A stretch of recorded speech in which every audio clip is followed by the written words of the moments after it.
in chapter 1, I found this fascinating. You just, especially in Mark 6, you discuss Jesus being identified by his enemies by naming his mother. What can we take away from that, especially in regard to maybe the brothers and sisters of Jesus, or maybe even Saint Joseph? Would do you have an administrator function, William?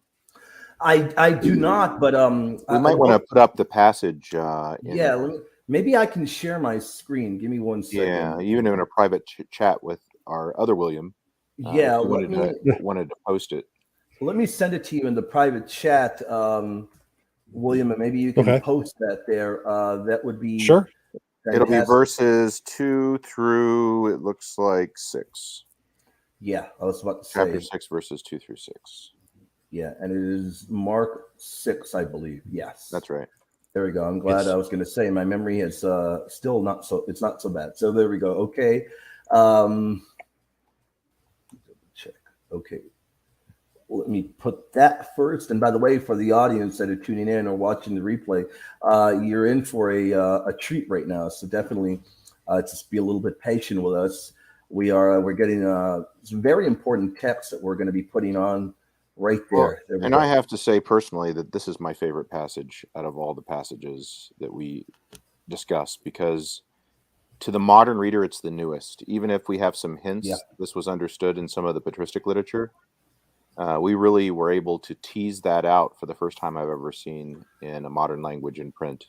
Let me kind of ask Father Kappas something. You would prefer it even over the Jephthah's daughter one? That would probably be my favorite. Yeah, I guess what I really liked about Mark chapter 6 is that it was considered one of the classic passages against Mary. Sure. Where the literal English, I didn't say Greek, the literal English interpretation by most people who would come out of a post-Reform tradition. I don't mean Reform, because of the Reformers, as William has oftentimes illustrated, were very pro Mary's virginity, perpetual virginity.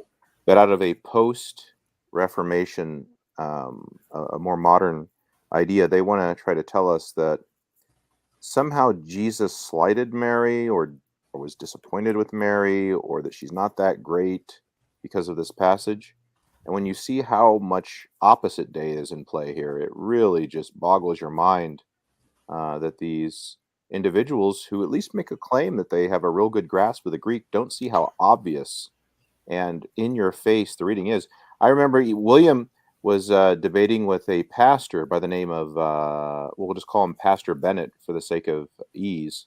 Yeah. And Pastor Bennett was a guy that was clearly committed to a very sinful, very negative image of Mary, had kind of challenged William, called him out.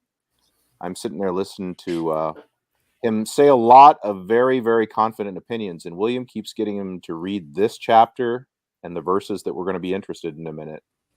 And the first 2 times, he can't see it. And then all of a sudden, after about like the 3rd time that you try to get him to see this passage, it's like deer in the headlights. He'd never read the passage in the right way. So I'll be kind of excited to see how this all works out here for us. Yeah, I remember that. I think it hit him there.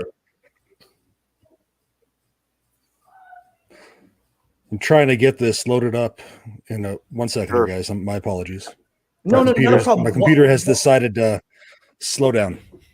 No worries at all. While you do that, William, if you'd like, I'll go ahead and I'll read it, and then maybe maybe you can begin unpacking it, and I can jump in. Okay, let me go ahead and begin as William does work. And for those that are listening, we use in the book the New King James Version because that is a version that would be respected by an evangelical reader.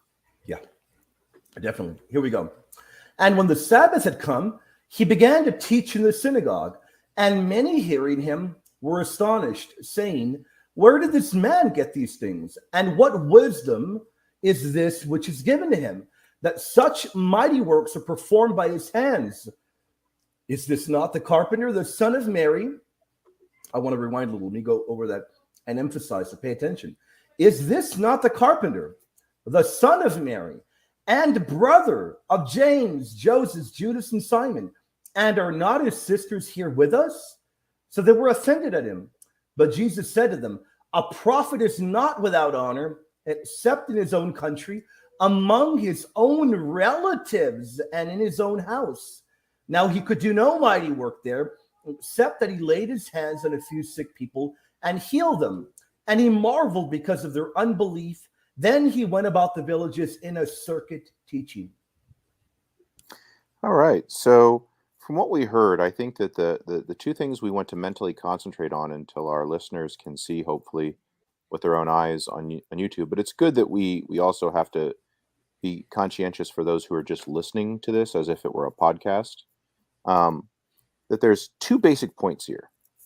Jesus has enemies in his hometown of Nazareth, and his enemies have prepared a list of people that are disgraceful for Jesus to be associated with, because they're not important, they're not famous, they're not the kind of people that are going to make people think Jesus is an important person, as important as a prophet or something like this. So what is his enemies list? This is great. So his enemies list is this not the carpenter? So Jesus is the woodworker, the son of Mary. So that seems to be a slight. He's Mary. She's either not special or even maybe negative reputation in the enemies list. And continuing on the question, and brother of James, Joses, Judas, and Simon. Now this is the classic place where we're led to believe that the word brother here must mean a biological descendant from Mary's generation, from Mary's womb.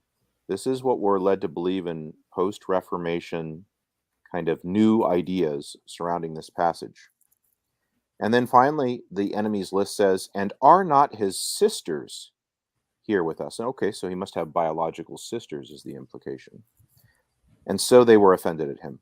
Now, Jesus is going to answer this exact question. He's not going to answer some question that they didn't ask. That's not why Mark writes Jesus's response. Jesus answers the question tit for tat. You asked A, I'm going to answer you A. You asked about B, I'm going to answer you B. And you asked about C, I'm going to ask you B, C. So A is Mary, B are these people called Jesus's brothers, and C is Jesus's sisters. So what does Jesus say? He says, a prophet is not without honor except in his own country. Well, his mother is the one that is following him around. In Mark's gospel, she's identified as not being in his own country. That's not exactly clear in the text since she lived at Nazareth. So maybe he is still including her, even though she's one of the people that follow Jesus around, because clearly the people that are opposing him are the people that are living in the house of Nazareth, which Mary doesn't live in. She's following him around. So does he clarify? Well, he does. A prophet is not without honor except in his own country. Well, where is it that he's being dishonored? In verse 1, he went into his own country. Well, that's who he's referring to, the people that live in his house. This should exclude Mary in theory. Let's see if it ends up being that way. So now he answers his enemies list. There should be an A, there should be a B, there should be a C. So we should expect him to say, yeah, Mary, she's not that great. My brothers, who are my biological siblings, they're not that great. And C, my sisters, who are my biological siblings, they're not that great. But what does his list say instead? He says, a prophet is not without honor except in his own country. That is, among his own relatives. The word here, syngenes or syngenes, depending on your pronunciation. That word is defined only one way in any Greek dictionary, that is lexicon that you look at. A syngenes means a child born of a different mother. So the exact word that Jesus makes precise as far as the Greek language is concerned. So this is Mark taking Jesus's Hebrew and putting it into Greek. And I know there's people out there that want to say that he's speaking Aramaic, but we can, debate that all day long. So whatever Semitic language Jesus is saying this in, his list says the people that are showing him not honor, we would expect to be the people that are living in his homeland or his fatherland, which is not Mary. And in fact, he asserts that. He says he skips over Mary, so he doesn't even address the fact that she's a person in the enemies list who is without honor, which means she must have honor. The people that are without honor are his own relatives, that is, his cousins. And this word cousin, syngenes, is used all over the New Testament, including St. Paul in Romans 9:3, which means exactly extended cousins for St. Paul. But here it's quite clear that Jesus is responding to the people that are called his brothers. He renames them. He renames the people in his enemies lists that are called brothers, more precisely, children of a different mother. So they could potentially have the same father if you want to believe that St. Joseph had children. Not necessarily. They just live in Nazareth. They're related to him, and they are clearly children of a different mother. This is the thing that when Pastor Bennett saw the fact that Jesus was answering his enemies list, he was dumbfounded. Nobody had ever pointed this out to him, obviously, and I think after that it was kind of just sort of Pastor Bennett in the headlights, sort of just having that sort of 1,000-yard stare after that, and then we see that the list continues of Jesus. So not only is it his relatives, but also he talks about those in his household don't give him honor. You see that? What's the English translation that we see here? Does it say household in verse 4 and 5? It has in his own house. Yes. That Greek word is the word that is meant to refer to the sisters who live at his home in Nazareth. It's quite precise. So now the sisters are those who are without honor in his own household. So what we see is Mary is excluded from his enemies list in response to them, and his brothers are reinterpreted in Jesus's own translated words as being children of a different mother, which excludes Mary as being their mother. And then finally, the girls that live at the house at Nazareth are interpreted not merely as sisters, but those of his own household. So they are in some way related to him. Anything that you wanted to add to that, William, including maybe numbers and how that all plays into this? You're muted as far as I can tell, William.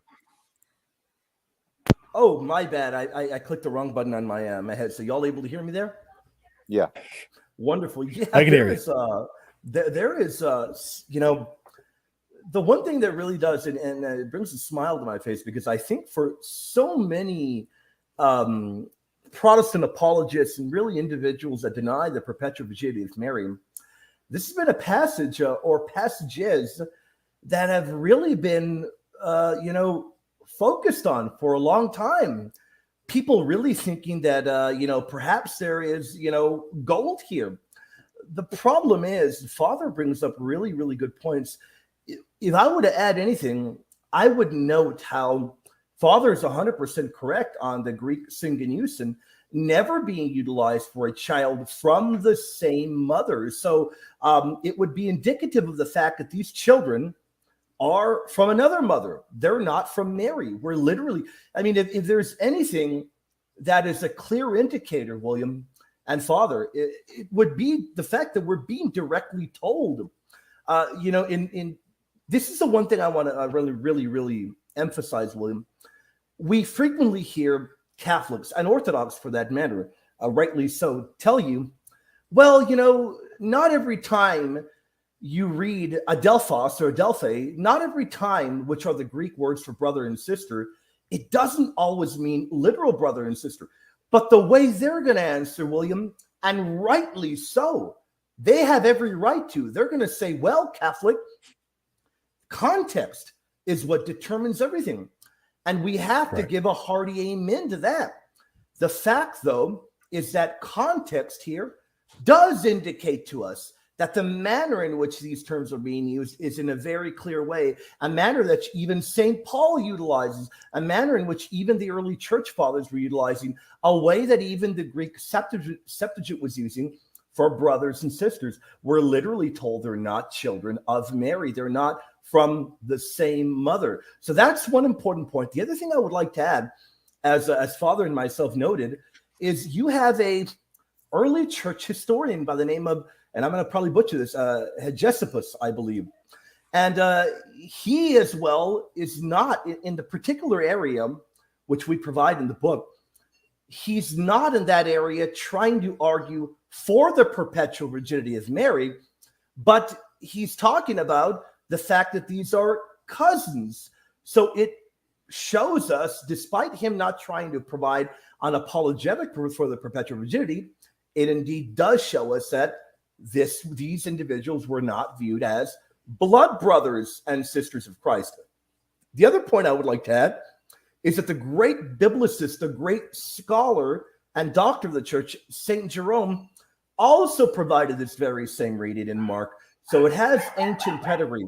I would add that. So those are really, really important points. The other point, which does open it up to something that later on the audience will be happy to know that, God willing, later on we will put together a book just on the perpetual virginity alone. It has to do with houses coming together. That's another really important thing. And when we begin to look at the book of Numbers, we begin to see the way households were broken down in Israel in ancient times. We begin to realize that this very same exact model is being put forward for us in Mark chapter 6. Now, why do I bring that up, William? I bring that up because you're going to have an evangelical. They'll say, okay, William, okay, that particular Greek word is used. Maybe I'll give you that. Okay, I'll give you all of those points. But then why on earth are they traveling? Why are these brothers and sisters traveling with Mary and with Christ? And, well, the answer can be found basically in Numbers 1, the way households were divided. You can find that ancient census in the Septuagint, and it's broken down in the book. You can realize this is not something that would have been unusual, because people will then point to that and say, okay, all of the context leads us to believe that if they lived in the same household, they must be actual brothers and sisters. But really, William, all of the evidence, it's rather overwhelming. Really, you find that, and we say this with, we're proud of the fact that Scripture is coming to life, and we're able to really, bring these voices of antiquity forth by showing these ancient teachings. We're very happy to say that people that are against the perpetual virginity are in a bit of a bind, because they've got a lot that they have to work against now. And that is the clear text of the Bible and really the ancient church. And if I left anything out there, Father, please feel free to add.